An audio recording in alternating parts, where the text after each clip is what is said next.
gritando, porque é Avril Lavigne, não falei? Muito boa noite para vocês, boa noite, mestre Alberto Helena Júnior, boa noite, Celcinho, tudo bem?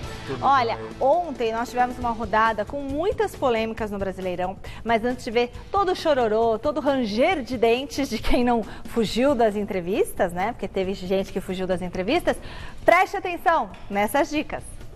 Agora nós queremos colocar você que está em casa, do outro lado da telinha, no meio da nossa discussão, e é uma discussão que está mobilizando todo mundo desde ontem. Olha o VAR aqui. Oi, VAR, tudo bem? Como é que você tá? Você é o tema da nossa enquete, VAR. E a enquete é justamente sobre isso. O VAR influenciou nos resultados dessa rodada do Campeonato Brasileiro? Influenciou sim ou não influenciou? Então você vota no site gazetesportiva.com, você participa pela hashtag Gazeta Esportiva nas redes sociais, que a gente vai ler e vai colocar a sua fotinho aqui com o seu comentário, e o WhatsApp também, 11 99479 1633. Ô VAR, deixa eu perguntar uma coisa pra você. Você fez lambança ontem? Fez? Fez! Olha lá. Você é bonzinho, VAR? Você é bonzinho ou não? Não é bonzinho. Celso, faz uma perguntinha pro VAR. VAR, você é um injustiçado. Você é injustiçado, VARzinho? É? É Sim. Injustiçado. Ô, coitadinho dele. Tá bom, então. Beijinho, VAR. Até já, tá bom? O nosso VAR é bonzinho, bonitinho, né? E aí, Celso, e aí, mestre Alberto Helena Júnior, o VAR fez essa... Grande, Michele, grande. Mas é sempre uma honra, eu gosto de falar, elogios aprende tem que ser feito a pessoa, é sempre uma honra muito grande estar ao lado do mestre, sempre aprendo, né? Até quando eu discordo, né? E grande noite para você que acompanha o Gazeta Esportiva. Uma vez a Maria Lídia fez uma frase que todo mundo fala, a Maria Lídia, que tanto tempo conviveu com a gente aqui, não sei, esse país é isso, é aquilo, assim, Celso, não é o país, são as pessoas que governam o país. Então vale a mesma coisa para o VAR. O VAR é a tecnologia que veio para ajudar. É boa a tecnologia. É óbvio. Agora, se as pessoas são incompetentes na análise, a culpa não é do VAR. Então, igual o Gabriel Jesus foi lá, deu pancada no VAR, não são as pessoas, assim como é o cara que está dirigindo o carro, quando... Enfim, sabe, são situações que existe a falha humana, existe a questão da interpretação. Ainda assim, eu acho que o VAR, nesse período no Brasil, embora seja ainda um período de adaptação, ele mais acertou do que errou. E quando nós vimos erros, foram erros de interpretação na maioria das vezes. E o erro de interpretação existe com o VAR e existe também sem o VAR. Certo, mestre? Perfeito. Essa questão do VAR me lembra a questão da democracia, né? Tem aquela frase famosa do Churchill que diz que a democracia é um mau negócio, mas não há outro melhor. Sim. O caso do VAR é a mesma coisa. Tudo gira em torno das pessoas. O brasileiro, ele tem a cultura da... O Sérgio Buarque de Holanda, pai do Chico, grande antropólogo, ele dizia que o brasileiro é cordial. Cordial não no sentido de cortês, de amigo, de amigável, mas no sentido de que ele é passional. Cordial de coração, né, de corda. O brasileiro é assim. Como ele é também muito ignorante, a ignorância gera a imaginação, né? O fantasma, a conspiração. Teoria da conspiração. Então ele se apoia nessas coisas que é para poder justificar o time seu fracasso. Ter perdido. É isso aí. É a terceirização do fracasso. Que o VAR não influenciou em nada, que foi tudo lindo. Até agora, para mim, influenciou positivamente na maioria das vezes. Ninguém está dizendo. Não, ninguém está dizendo. Mas não é culpa do VAR, gente. Celso, é culpa do VAR até que o VAR pare de ter culpa. Não. Bom, deixa eu só falar, antes dos meninos continuarem discutindo aqui, a gritaria foi geral. Muita gente que se sentiu prejudicada pela atuação do VAR ou da arbitragem em geral, botou a boca no trombone. E a gente separou algumas dessas reclamações para vocês verem. E eu faço um pedido pro Gaciba, para ele, as reuniões que eles fazem nos hotéis com os jogadores, por WhatsApp com os membros da diretoria da Chape, eu gostaria que ele se pronunciasse ao vivo na TV, para explicar esse tipo de atitude que os juízes estão fazendo. Então, ele falar, porque ele falar em off é uma coisa. Agora, vinha a TV, falava o que está acontecendo hoje aqui, passaram a mão literalmente na Chapecoense. O torcedor que veio hoje, ele foi lesado. Ele foi lesado. Eu peço desculpas à minha torcida em função disso. E a gente vem vendo o Fortaleza ser roubado jogo após jogo. Mas a arbitragem, eu acho que vive um dos piores momentos dos últimos anos. O VAR é uma decepção. Eu acho que não é por acaso que o nosso futebol não ganha mais Copa do Mundo, nem Sub-20, nem Sub-17, nem profissional, nem canto nenhum, porque as coisas são conduzidas de uma maneira, me parece que de cartas marcadas. Acho que nós brasileiros, né, eu brasileiro, como todos nós temos muita dificuldade para a interpretação de texto, né? E principalmente uma regra que sai primeiramente em inglês, depois ela é traduzida para o português e ela chega aqui e várias pessoas começam a interpretar a lei. Os erros são tantos, né, que eu acho que vai ter um determinado momento que isso deve estar chegando na FIFA, vai ter que chamar lá os responsáveis pelo VAR e dar uma aula e interpretar o texto perante as pessoas que estão interpretando aí, né, essa regra do VAR ou os erros que estão tendo. Mestre, aí que está o grande erro, essa terceirização. Veja só, esses pênaltis estão sendo marcados, que muitas vezes eu questiono, quando o Godoy trabalhou aqui, chamado de pênalti jabuticaba, que só tem no Brasil, já existia essa reclamação. E os árbitros já estavam marcando. O que faz o VAR? O analista do VAR vê, tem um toque de mão na área, o zagueiro toca. O zagueiro do Goiás tocou, o zagueiro do Fortaleza tocou, aliás, foi marcado um pênalti por Flamengo também parecido. Mas aí o juiz vai lá olhar e aí interpreta. Mas cabe ao juiz, a decisão é do juiz, olha aqui, não é do VAR. Não deveria o VAR virar e falar, olha, uma coisa teve o toque, tá errado, para e volta. Não, peraí. A lei, por exemplo, do toque de mão, essa aí, a essência dela não mudou. Não, a lei não mudou. Não mudou. É deliberadamente. Que, aliás, para você ter uma ideia a propósito dessa questão de traduzir e tal, eu me lembro que lá no Bem Amigos, quando houve a primeira mudança disso aí, o Arnaldo César Coelho, meu querido amigo, disse, olha, negócio é o seguinte, mudou a coisa, não é mais intencional, é deliberadamente, que deliberate ué, intencional e deliberado é a mesma coisa. Ah, bom. Um é sinônimo do outro, então continua isso. Bom, com relação a essa questão do braço aberto, nela se instala também o conceito da intenção. Diminuir o espaço, aumentar o corpo. Para o impulso, aumentar o impulso. Sim, mas você também aumenta a área de ação, espaço. é claro. Para aumentar o seu espaço ali defendendo. Seu espaço, Mas pode, isso pode. Não. Agora, não. Não pode. Agora, isso muito antes de todas essas mudanças. Isso já estava na lei. Agora, quando não é intencional e não é o braço aberto, não é pênalti. É isso aí. Bom, então nesse caso aí, resumindo, nesse caso aí, que ele tá com o braço aberto pra ali. Mim, a arbitragem acertou pra mim. Esse...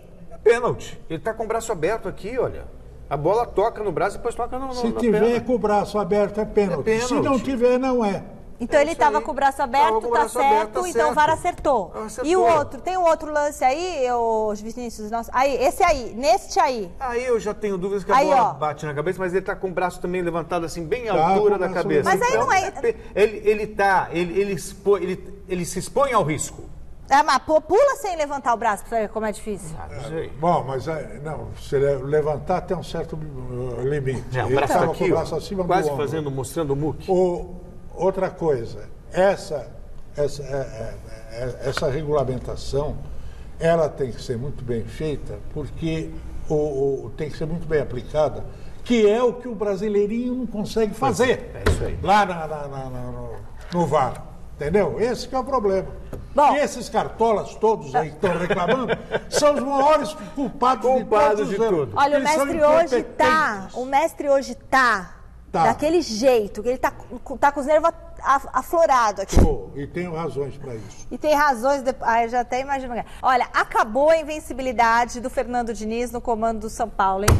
Não vai falar que o trabalho dele é ruim. Não, depois de 2 empates e 2 vitórias nas primeiras 4 partidas, o tricolor foi derrotado pelo desesperado Cruzeiro, mas também era difícil, né? No Mineirão, aí tudo bem, né? E o São Paulo, hein? Embalado, vitória em clássico, o clima era bom, mas virou climão. Tanto na chegada de Egídio quanto no chute de Thiago Neves, o Cruzeiro mostrou que ia dominar as ações. De chance mesmo no primeiro tempo, o tricolor só teve esse chute do Pato. Na etapa final, os mineiros voltaram com tudo. Thiago Neves queria jogo e tentou mais uma vez. E se com o pé não estava rolando, o camisa 10 entrou de cabeça para abrir o placar no Mineirão. E o São Paulo? Bom, o São Paulo pouco fez. O Fábio nem sujou o uniforme direito. 1-0, vitória cruzeirense. Fico feliz, aliviado também com a vitória, mas a caminhada continua, né? Ganhamos só um jogo importante, mas a nossa caminhada para ser lá de baixo ainda continua. O time estava meio travado pela marcação do Cruzeiro e também pela falta de mobilidade que a gente teve no primeiro tempo. Juntando essas duas coisas, o time não conseguiu jogar, sair jogando atrás como de costume. E o Cruzeiro, a gente também não pressionou alto como a gente tinha intenção para poder recuperar a bola mais rápido. Então a gente não rendeu. Espero que ninguém diga que o Fernando Diniz voltou atrás em relação ao seu esquema, está mais pragmático porque está no São Paulo. 5 jogos, apenas. Jogando, né, quarta, sábado. Não tem o tempo suficiente para treinar e estabelecer o ritmo que ele quer, né, mestre? Mas eu acho que ele está sendo refém dos jogadores veteranos que o São Paulo tem lá, entendeu? Daniel Alves, o Hernanes, que quer jogar no meio e não na lateral. Que quer jogar no meio, o Hernanes, que não tem condição de jogar ali. E se você fizer um retrospecto, o melhor momento do São Paulo neste ano foi quando o Mancini assumiu e por necessidade ele acabou escalando o meio de campo do São Paulo com 3 meninos. Luan, Lisieiro e Igor Gomes. Depois, com o Cuca, esse trio foi desfeito e tal. E agora ele tem que forçar a situação com o Hernanes e o Daniel Alves. Não vai funcionar. Ô, mestre, eu fiz uma pergunta ontem aqui no Gazeta Esportiva pro Celso, eu não lembro quem estava aqui, onde tem que jogar o Daniel Alves? Não sei se foi ontem ou anteontem. O Daniel Alves, onde o senhor escalaria? Lateral direito, que é o que ele sempre jogou a vida inteira. Que é o que você falou e o comentarista que estava aqui também falou, acho que foi o Garrafa. Ou o Miller, acho que foi o Miller. E o mestre concorda. Claro. Só que acontece que ele não quer jogar de lateral direito. Um abraço, tchau e bom. Um abraço pro Gaiteiro. Vai jogar num outro time na mão. Tá bom. Se ele tá escalando o técnico, imagina que ele vai fazer bom. Ganhando 1,5 milhão por mês. Complicado. O Corinthians foi ao Serra Dourada encarar o Goiás e quase voltou de lá com uma derrota. No apagar das luzes, o VAR salvou o time de Fábio Carille. Detalhe, o técnico corintiano não participou da tradicional coletiva pós-jogo. O professor Carille sempre pede pra gente ficar ali no segundo pau, né, pra preencher a área. Fui feliz de receber essa bola e concluir com gol. Tinha dado a louca no Carille naquela coletiva, quando fez lá, não fez uma meia-culpa, mas né, foi sincerão e a coisa não ficou bem, talvez por isso até ele gastou tanta sinceridade na Ele tá falando coletiva. tanta besteira nas coletivas que ele melhor resolveu ele não segurar a ponta. Mas a questão é que quando deu a louca nele de mudar o time, olha, o Corinthians fez um bom primeiro tempo contra o Goiás. O segundo não foi tão bom, mas o primeiro tempo foi bom. Sinal de que, se ele quiser, o Corinthians pode jogar realmente mais avançado. Claro que pode. É ter coragem. Não sei se ele tem competência para fazer isso. Eu queria pedir licença para vocês, para prestar aqui um tributo a uma grande jornalista que se foi na terça-feira à noite, Maria Lúcia Fragata, que carregou o sobrenome Helena durante 22 anos da vida dela. Foi uma grande... Ela foi redatora na Editora Abril, foi repórter da Última Hora e fundadora da página feminina do Jornal da Tarde. Primeiro, era uma das primeiras que surgiu lá. mulheres, né? É difícil, naquele tempo, você ter mulheres na redação, hoje está cheio. E ficou 40 anos como editora do suplemento feminino do Estadão. Uma mulher maravilhosa, íntegra, mãe impecável, enfim, só elogios, a passagem dela por aqui e uma grande saudade. Nossos sentimentos, mestre. Nossos sentimentos, mestre. Obrigado. Puxa vida. Olha, gente, o Palmeiras fez o dever de casa diante da Chapecoense no Allianz Parque, mas foi daquele jeito, né? Sem muito capricho, deixando tudo para a última hora. Jogos como esses vão ser jogados no segundo turno. E quando demorarmos para iniciar a vitória, eles podem se tornar dramáticos também contra outros adversários. Mas também vamos aprendendo a resolver problemas quando temos problemas para resolver. A sofrida vitória sobre a lanterna chapecoense não serviu para deixar o torcedor satisfeito, mas pelo menos manteve o Palmeiras a 8 pontos do Flamengo e na esperança de alcançar o líder nas 12 rodadas que faltam para poder brigar pelo título do Campeonato Brasileiro. Tudo na vida tem dois lados, né? Tem um aspecto bom de abrir a chance daqui a pouco de você se aproximar de novo. E tem o aspecto da pressão demasiada que você quer resolver de qualquer maneira, porque aí, se o adversário tropeça e você não faz a sua parte, a frustração é maior. Pois é, e o sempre polêmico Felipe Melo dedicou o gol para um dirigente do Palmeiras. Eu não posso deixar de dedicar o gol ao Matos, porque é um cara que... Foi o cara que me trouxe para cá, né? No momento... que eu jogava num grande clube que era Inter de Milão, era difícil, era complicado voltar ao Brasil, né? E ele deu jeito de me trazer para cá.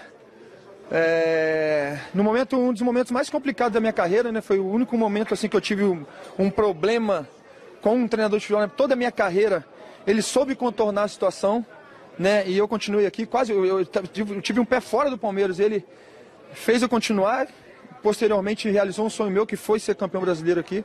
Então, dedicar para ele esse gol, assim como primeiro a Deus, a minha família, porque, olha, é muito difícil fazer um centrocampista fazer um gol, né? E quando você faz um gol da maneira que foi, no último lance, isso aí é para ser comemorado e para dedicar com as pessoas que te querem bem. Bom, e aí? Dedica o gol para quem ele quiser, né? O Matos realmente... Eu vejo essas críticas ao Alexandre Matos, acho que ele tem erros e acertos como qualquer profissional. E acho que o trabalho dele, na média, no Palmeiras, foi bom. Se existem outras questões extra-campo que aí perturbam a questão ética no Palmeiras, aí é uma outra situação, cabe ao clube tomar uma decisão. Agora, o trabalho, tecnicamente, não é ruim. Teve erros, apenas isso. E o Palmeiras se reapresentou agora à tarde, já pensando no próximo desafio. E vem pedreira pela frente. Domingo, o Verdão encara o Atlético Paranaense lá na Arena da Baixada. E nós estaremos lá, ao vivo, no Mesa Redonda, hein? E o Fernando Gavini traz o noticiário palmeirense. Mano Menezes completou 10 jogos no comando do Palmeiras. Nos 5 primeiros foi muito bem, 5 vitórias, em algumas partidas chegou a encher os olhos, como na vitória de 3-0 sobre o Fluminense e na goleada por 6-2 sobre o CSA. Depois disso, foram 3 partidas sem vencer e agora o time se recuperou com 2 vitórias apertadas por 1-0 contra o Botafogo e também contra a Chapecoense. Dos 30 pontos que o Palmeiras disputou com o Mano Menezes, ganhou 23. O aproveitamento é ótimo, 76,6%. Mas mesmo assim, está muito difícil de acompanhar o Flamengo. Tudo porque o rubro-negro tem batido todos os recordes de aproveitamento da história do Campeonato Brasileiro, com mais de 79% dos pontos conquistados. Nesses 10 jogos, são 7 vitórias, 2 empates e 1 derrota. E penso que jogar mal mesmo, nós jogamos um jogo, que foi o jogo da Vila. Do outro lado também tem equipes que trabalham, que estudam o adversário, que são da elite do futebol brasileiro. E vamos evoluindo com a ideia que temos, um pouco diferente do que era, para a equipe resolver todos os jogos aí que tem pela frente. Tenho a sensação que o Palmeiras não mudou muito, comparando o trabalho do Mano com o trabalho do Filipão. Não, ele mudou a partir do instante que o Mano começou a trabalhar no Palmeiras. time passou a jogar um futebol mais ofensivo, mais troca de bola e tal, deixou de ser aquele ramerrão do Filipão, uma coisa horrível. Mas nas últimas 2 partidas o Palmeiras está refluindo. Vai conseguir, mestre, tirar essa diferença para o Flamengo? Acho difícil. Acho muito difícil. Porque ontem a rodada foi significativa, na medida em que o Flamengo foi o pior momento dele. Ele conseguiu fora de casa. O Flamengo ganhou mais uma e essa vitória foi construída nos bastidores, já que o gol que garantiu os 3 pontos contra o Fortaleza lá no Castelão foi marcado por Reinier, jogador que ficou fora da seleção sub-17, que vai disputar o Mundial da categoria após queda de braço com a CBF. No Castelão, o Flamengo foi para cima do Fortaleza. Tentou da esquerda, do meio, da direita e viu numa das raras chegadas do adversário a bola bater na mão de Mari na área. Pênalti que Bruno Melo bateu bem, 1-0. Só que teve outra mão na área, Quinteiro, no desvio de Rodrigo Caio. Pênalti para o Flamengo. Gabriel, Gabi, gol, 1-1. E 6 minutos depois, Reinier virou para o líder do campeonato, 2-1. E acabámos por ganhar porque fomos a equipa que acreditávamos que poderíamos ganhar. Depois da grande penalidade e ter feito a igualdade, foi o nosso melhor período. E os jogadores do Flamengo merecem, e os jogadores e os torcedores, porque até ao fim acreditaram e hoje foi uma vitória com estrelinha de campeão. Mesmo, o Flamengo tem cara de campeão. Nos últimos 13 jogos, 12 vitórias, 1 empate. Ontem nem jogou bem, hein, mestre? Não, o jogo de ontem foi exemplar. É isso aí. Porque foi a primeira vez que o Flamengo do Jorge Jesus não jogou bem. Perdeu 5 titulares, jogou sem 5 titulares, todos muito importantes. E ganhou. De virada. De virada. Pois é. Sabe, esse Flamengo... Outra coisa, podem chorar, podem falar de VAR, mas é o melhor futebol, o melhor time, melhor campanha. E estourado, lá em cima. Para quem está esperando para fazer a piadinha do cheirinho, vai ter que... Vai ficar no passado essa piada. Dessa vez vai. Após a derrota para o Bahia em plena arena do Grêmio, Renato Gaúcho não economizou nas críticas ao nível apresentado no futebol brasileiro. Pode ver. Infelizmente, o futebol brasileiro está acabando porque as pessoas jogam pelo resultado, as pessoas jogam para se defender. E aí vocês que são os críticos deveriam se meter um pouco mais, porque o futebol brasileiro, eu vou destacar 4 equipes, 5 equipes no futebol brasileiro que gostam de ganhar. Grêmio, Santos, Atlético Paranaense, Flamengo. O resto joga por resultados. Quando meu time joga feio, joga praticamente como os outros clubes. É difícil ver o Grêmio jogar feio. Mas se precisar, a gente joga. Sem problema algum. Jogar feio não é vergonha para ninguém, não. 90% das equipes do futebol brasileiro jogam feio, todos os jogos. Se você me perguntar assim, você quer jogar feio contra o Flamengo e passar de fase? Sim. Se você me der essa certeza, sim. Eu não entendi muito o Renato. Primeiro ele critica o futebol feio, depois ele diz que se for necessário jogar futebol feio para ganhar, ele vai jogar. Eu acho que a discussão cabe. Ela é necessária. Porque não faz muito tempo, mas o senhor sabe muito mais do que eu. Todo time grande jogava para frente. Retranca ficava para os pequenos, mais limitados, que era uma alternativa, era uma solução. Alguns pequenos, pois é. Nem todos. E quando um time grande fazia lá uma retranca, ficava feio. Jogou como time pequeno, era, sabe? Hoje virou norma jogar como time pequeno. É um horror. O futebol brasileiro ficou um horror. E por culpa disso. Graças a Deus, está aí esse português fazendo um belo trabalho. Está aí o Fernando Diniz tentando aplicar um futebol melhor no São Paulo, que não vai ser fácil. E o Renato Gaúcho. O Renato Gaúcho e o São Paulo. O Thiago Nunes também eu acho que merece uma... Sei, vamos ver numa outra situação. Que ele pegou até, foi uma herança do Fernando Diniz. Porque... Não sei. Vamos esperar. Olha, vocês acharam que hoje não tinha giro de notícias? Tem sim. Sem conectar. Aí, Celcinho, você já tá pedindo demais, né? Vamos ver o que o chileno preparou hoje pra gente. no nosso dia. Começamos com informações da Confederação Sul-Americana de Futebol. A Conmebol está estudando algumas novidades que, na verdade, são voltas ao passado.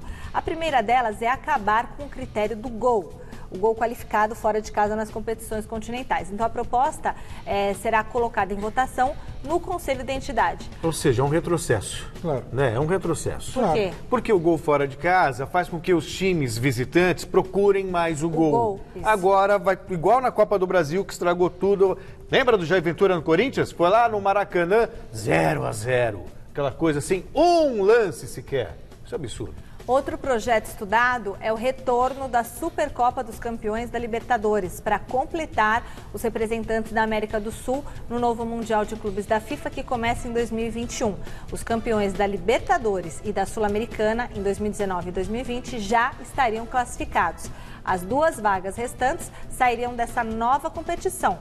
Por questões de calendário, a CBF já disse que é contra. Até porque a CBF tem lá, com as federações, né, o compromisso com os campeonatos regionais. E entre então uma Supercopa com Boca, River, Corinthians, Palmeiras, São Paulo. O estadual, que é essa porcaria que vamos jogar com o Piriri e o Pororó. Isso aí. Né? Bom, por enquanto, tudo isso está no campo das ideias. Se acalmem. Certeza mesma é que o Maracanã será o palco da Libertadores em 2020. A decisão foi anunciada hoje pela entidade. O jogo está marcado para o dia 21 de novembro, um sábado. Também foi definido o estádio Mário Kempes, em Córdoba, na Argentina, para a final da Sul-Americana no ano que vem. Gostaram? Sensacional. Maracanã brigando uma final de Libertadores. Só espero que tenhamos brasileiros lá. Quem sabe 2. E o Eduardo Cudê, técnico do Racing, atual campeão argentino, descartou a possibilidade de sair agora do clube para assumir o Internacional, mas deixou aberta a chance de mudar de time na virada do ano. Resta saber se a diretoria do Colorado vai topar esperar. Por enquanto, o interino Ricardo Colbachini segue comandando a equipe gaúcha. Gosta do Cudê, mestre? O Racing, quando veio aqui, botou o Corinthians na roda, hein? Quem? O Racing. É bom, não é bom time. Botar o Corinthians na roda não é nenhuma. Parece que foi um grande feito. Verdade, independente dele, Mário também fez. Gente, uma notícia muito chata agora. O atacante uruguaio Gonçalo Carneiro, do São Paulo, foi condenado a 2 anos de suspensão pelo Tribunal de Justiça Desportiva Antidopagem após ser flagrado por uso de cocaína. E como a pena começa a contar na data da coleta, que foi no jogo contra o Palmeiras pelo Paulistão no dia 16 de março, o jogador já cumpriu 7 meses. A defesa tem 21 dias para apresentar um recurso e tentar reduzir o gancho. Bom, eu não sei se o mestre concorda comigo, eu acho que o uso da cocaína é uma droga social. É diferente do doping. O doping é quando o atleta faz um uso de uma substância para levar vantagem sobre outra. Mas eu tenho minhas dúvidas se a cocaína não tem esse poder. Esse mesmo efeito. De estimular o cara. É um estimulante, sabe? A cocaína. Eu tenho minhas dúvidas. Eu me lembro do Maradona, Sim. sabe, soltando fumaça, jogando para burro. O que eu quero dizer é que muitas vezes não é só, não é só a punição. Você tem que se preocupar também com o lado de recuperação do atleta, que é um lado humano. Agora, para o São Paulo não vai fazer falta nenhuma. E para finalizar, o Água Santa herdou a vaga do Red Bull Brasil no Paulistão 2020. Como o regulamento prevê que cada empresa gestora só pode ter uma equipe por divisão do estadual, o Bragantino foi a escolha para seguir na elite do Campeonato Paulista. Nem poderia ser diferente, né? Não faz o menor sentido você ter Red Bull Brasil e o Bragantino se enfrentando. Bom, agora a gente vai dar mais um pulinho lá, agora para Vila Belmiro, onde está Osmar Garrafa e as informações de Santos e Ceará. Fala, Garrafa! Com vocês, as alvinegras da Vila. Boa noite, Michele. Boa noite a você, a quem está acompanhando o nosso Gazeta Esportiva. Falamos ao vivo aqui do Estádio Urbano Caldeira, Vila Belmiro. Público pequeno, viu, Michele? Nesse momento, o jogo começa daqui a meia hora, um pouquinho mais. E você observa aqui no gramado da Vila os jogadores do Santos no aquecimento, né? Gustavo Henrique aqui à nossa frente, o Sacha um pouquinho ali à esquerda, enfim. A Vila Belmiro é um estádio muito aconchegante para se acompanhar futebol. A temperatura está extremamente agradável aqui na Baixada. Inclusive, mais calor em São Paulo da hora que saímos do que da hora que chegamos aqui na Vila. Um pouquinho de neblina na Serra, mas chegamos legal para esse jogo entre Santos e Ceará. Partida que começa às 19h15 para fechar mais uma rodada do Campeonato Brasileiro. O nosso companheiro Lucas Mussetti, que acompanha o Santos bem de perto, ele tem uma entrevista toda especial, exclusiva, com quem está confirmado para o jogo, o zagueiro Lucas Veríssimo. Vamos acompanhar.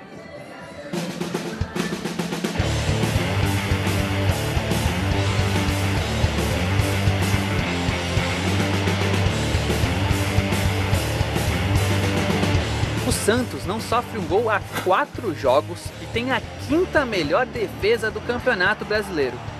Titular absoluto com Jorge Sampaoli, Lucas Veríssimo acredita que o ataque é justamente o segredo do time para defender. Na verdade, eu acredito que esse seja o segredo, atacar a todo instante, que é o que o professor pede, após perda, que ele fala. É assim que a gente perde, retomar essa bola e voltar a atacar.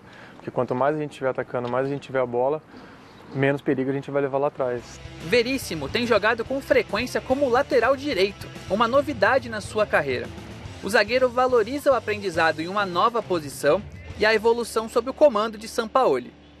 Foi uma novidade para mim, eu nunca tinha feito, já tinha feito partida de volante, mas mais pensando na marcação. E quando ele me coloca na lateral, é mais por conta disso, da marcação.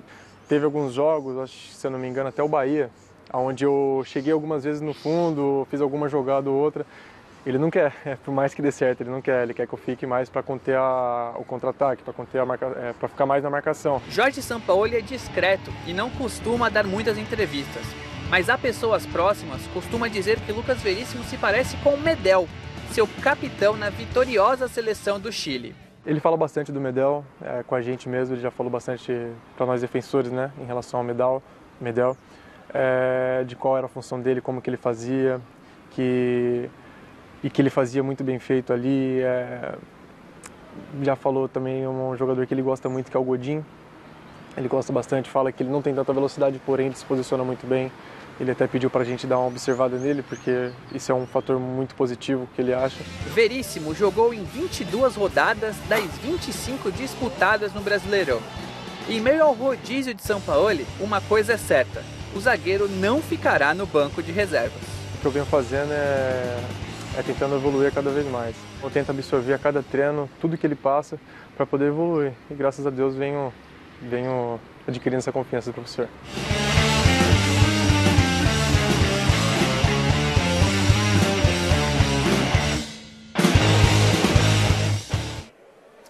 Bom, Michele, tá aí o trabalho do Lucas Mussetti e vale destacar que o adversário do Santos, o Ceará, ó, tá se aquecendo. Deixa eu sair aqui pro Giovani poder mostrar um pouquinho, ó.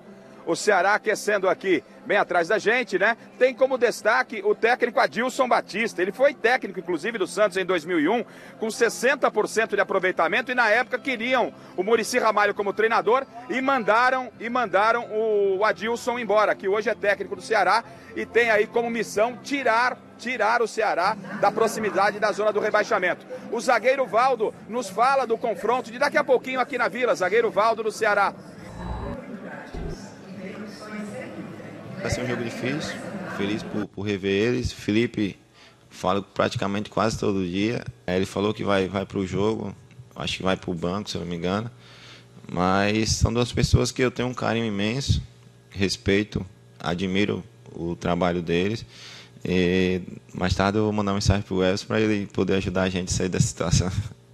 O Santos é o terceiro colocado no Campeonato Brasileiro, tem 48 pontos, 11 a menos que o líder Flamengo. Se vencer a diferença, volta para casa dos 8 pontos e tem nesse momento 5 a menos do que o Palmeiras, que é vice-líder. Se vencer, o Santos continua na terceira colocação, só que com 2 pontos a menos que o Palmeiras. Lucas Veríssimo, que falou conosco, está confirmadíssimo para o jogo. O técnico Jorge Sampaoli, amigo do nosso Celso Cardoso, não terá. O Marinho e o Uribe, os 2 jogadores, estão suspensos, mas tem novidades. O garoto Jobson, não é? Que veio do Red Bull lá no início da temporada e vai estrear hoje médio volante com a camisa do Santos, o Carlos Sanches, que retornou da seleção uruguaia, e também o Soteldo, da seleção venezuelana. Os 2 jogadores estão confirmados. O esquema, existia uma dúvida com 3 zagueiros ou então aquela linha de 4. O Sampaoli já definiu o time com 3 zagueiros. O Ceará é o 16º colocado, 26 pontos, ele é o primeiro fora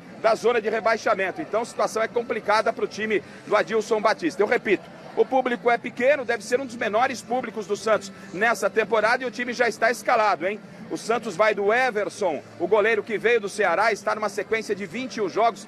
Coincidentemente, essa sequência de 21 jogos consecutivos, ela começou lá no primeiro turno contra o Ceará. Então o Everson confirmado no gol, a linha de 3 zagueiros com Veríssimo, Gustavo Henrique e o Luan Pérez. O Sanches pela direita, o Pituca pela esquerda, mais o Jobson que vai estrear e o Evandro, e na frente são 3 jogadores, o bom Soteldo, o baixinho Soteldo, o garoto Thailson e também o Eduardo Sacha. Repito, temperatura bem agradável. E o legal, Michele, é que o jogo começa às 19h15, daqui a pouco a bola rola aqui no belíssimo gramado da Vila Belmiro, ó, e a gente vai encerrar, inclusive, né, Giovanni, ó, mostrando aqui, ó, as equipes do gramado. Eu fico com vocês aí de volta no estúdio. Os times continuam por aqui se aquecendo, viu, Michele?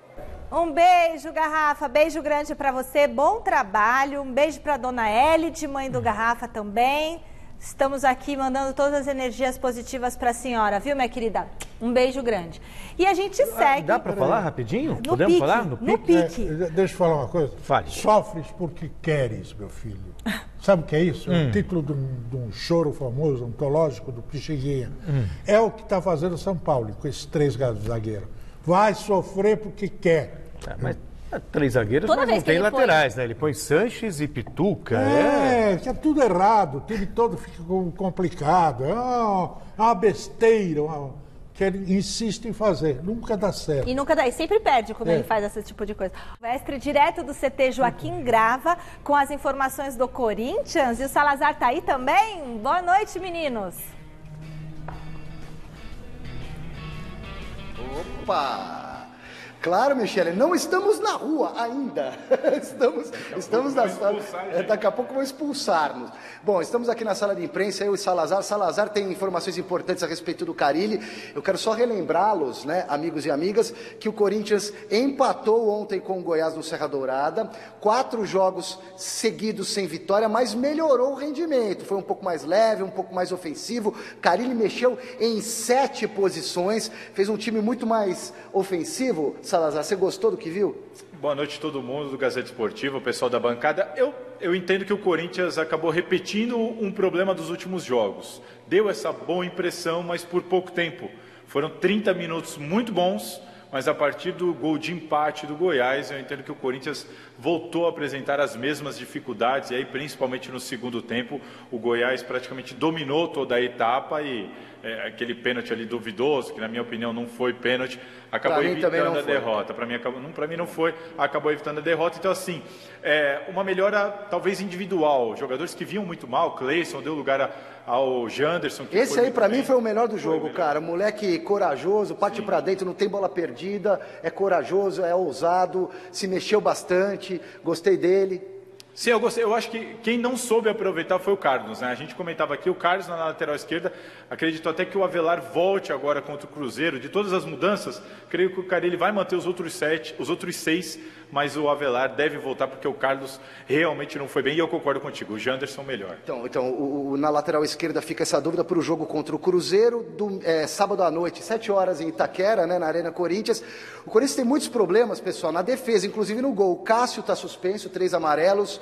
O Gil está suspenso, o Manuel, que foi preterido pelo Carille ontem, por opção do Carille, não vai poder jogar porque é jogador do Cruzeiro, está emprestado ao Corinthians. Quem que vai formar a dupla? No gol é o Walter. Quem vai ser essa dupla de zaga aí? A dupla de zaga vai ser formada por Bruno Mendes, que jogou ontem já para pegar esse ritmo. O gringo, o uruguaio. Isso, o uruguaio. E Marlon. O Marlon, que não joga uma partida desde a 8ª rodada contra o próprio Cruzeiro, só que lá em Minas Gerais. Ele jogou, depois ele não jogou mais, foi emprestado, não jogou pelo Bahia, voltou para o Corinthians, estava aqui não ia falar encostado, mas não é encostado, estava aqui aguardando oportunidade, vai substituir o Gil, e o garoto João, das categorias de base, vai ser o único zagueiro no banco de reservas para caso ali uma necessidade do Carille. Tá bom, então vamos só completar esse provável time, porque amanhã tem treino, é amanhã que o Carille vai ensaiar a equipe aqui no CT, o treino será fechado, né? De manhã ou de tarde? À tarde. À tarde, beleza.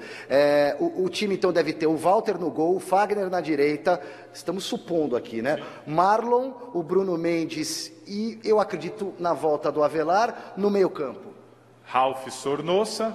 Sornossa jogando um pouquinho mais recuado, ou seja, o Carille sendo ousado.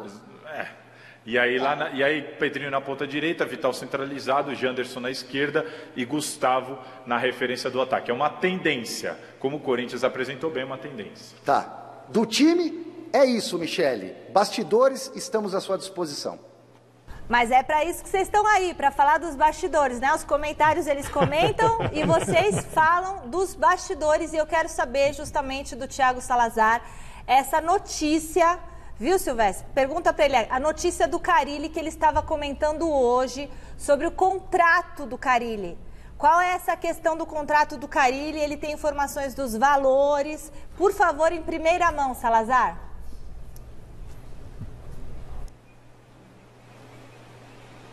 Tá bom, o Fábio Carille que está sendo pressionado por todos os lados, até porque procurou sarna para se coçar, mexeu com os jogadores, mexeu com a diretoria, parece que a coisa está mais ou menos controlada no vestiário, mas você tem informações importantes também a respeito do contrato do Carille, da multa, fique à vontade. Vamos lá, é o seguinte, assim que começaram a surgir essas informações sobre a situação do Carille, principalmente quando voltou a ter uma questão de sondagem de um clube chinês, que o Corinthians desmentiu, disse que só chegou uma carta de interesse, que não foi nada disso. Quando surgiu essa informação, veio junto também a revelação da multa rescisória do Fábio Carille. O Carille chegou no começo do ano, tem contrato com o Corinthians de 24 meses, 2 anos, vai até dezembro de 2020, o contrato dele com o Corinthians. E o valor da multa revelado e confirmado é de 6 milhões de reais. A informação que eu consegui, apurei e confirmei. Revela a fonte! Revela a fonte! Jamais. Nem perante o juiz somos obrigados, imagina aqui. E a informação é a seguinte, a multa era de 6 milhões. Por que era? Porque o contrato prevê que essa multa seja reduzida conforme o tempo. Então, assim, a multa do Carille é de 6 milhões? É de 6 milhões. Mas hoje, 10 meses depois, ela já não é mais de 6 milhões. As pessoas com quem eu conversei não quiseram passar de quanto em quanto esse valor cai. Mas se cair, vamos aí, 6, se você for diluir em 24 meses, 250 mil por mês... Você não tem a proporção ainda da queda dessa multa? Você não apurou isso ainda? Não, o pessoal não quis confirmar como isso cai. Até falaram assim, não é um valor muito exato. Então assim, mas a multa já não é mais... Mas ele vai sair? Ele quer sair? Ele não quer sair, pelo que eu fiquei sabendo, mas ele pode sair pelo pessoal de cima. Rapidinho, Salazar. Rapidinho, ele não quer sair, ele está num momento de provação. A apuração que eu tenho é essa. A diretoria está mais atenta e no momento de provação, para ver como ele vai lidar. Segundo os dirigentes do Corinthians, é a primeira vez que o Carille passa por essa situação. Ele é técnico há menos de 3 anos e sempre teve uma fase ali boa. Então eles querem ver como o Carille vai lidar com isso, principalmente na gestão do elenco. Vai depender muito dessa gestão do elenco e dos 2 próximos resultados em Itaquera contra Cruzeiro e Santos. Obrigado. É isso. Posso me despedir do Salazar aqui, Michele? Posso? Tchau, Salazar. Por favor, um abraço. Valeu, bom trabalho para vocês aí. A questão do Carille, eu acho que tem que ser observar com um momento que não é favorável. A não ser que o Corinthians queira mudar a filosofia. Se quiser mudar a filosofia, tem que ser outro técnico. Senão é o Carille mesmo e segue a missa. Isso aí. E o Palmeiras se reapresentou agora à tarde, já pensando no próximo desafio. E vem pedreira pela frente. Domingo, o Verdão encara o Atlético Paranaense lá na Arena da Baixada. E nós estaremos lá, ao vivo, no Mesa Redonda, hein? E o Fernando Gavini traz o noticiário palmeirense. Mano Menezes completou 10 jogos no comando do Palmeiras. Nos 5 primeiros foi muito bem, 5 vitórias, em algumas partidas chegou a encher os olhos, como na vitória de 3-0 sobre o Fluminense e na goleada por 6-2 sobre o CSA. Depois disso, foram 3 partidas sem vencer e agora o time se recuperou com 2 vitórias apertadas por 1-0 contra o Botafogo e também contra a Chapecoense. Dos 30 pontos que o Palmeiras disputou com o Mano Menezes, ganhou 23. O aproveitamento é ótimo, 76,6%. Mas mesmo assim, está muito difícil de acompanhar o Flamengo. Tudo porque o rubro-negro tem batido todos os recordes de aproveitamento da história do Campeonato Brasileiro, com mais de 79% dos pontos conquistados. Nesses 10 jogos são 7 vitórias, 2 empates e 1 derrota. E penso que jogar mal mesmo, nós jogamos um jogo, que foi o jogo da Vila. Do outro lado também tem equipes que trabalham, que estudam o adversário, que são da elite do futebol brasileiro. E vamos evoluindo com a ideia que temos, um pouco diferente do que era, para a equipe resolver todos os jogos aí que tem pela frente. Tenho a sensação que o Palmeiras não mudou muito, comparando o trabalho do Mano com o trabalho do Filipão. Não, ele mudou a partir do instante que o Mano começou a trabalhar no Palmeiras. O time passou a jogar um futebol mais ofensivo, mais troca de bola e tal, deixou de ser aquele ramerrão do Filipão, aquela coisa horrível. Mas nas últimas 2 partidas o Palmeiras está refluindo. Vai conseguir, mestre, tirar essa diferença para o Flamengo? Acho difícil. Acho mais difícil. Porque ontem a rodada foi significativa, na medida em que o Flamengo foi o pior momento dele. Ele virou conseguiu fora de casa.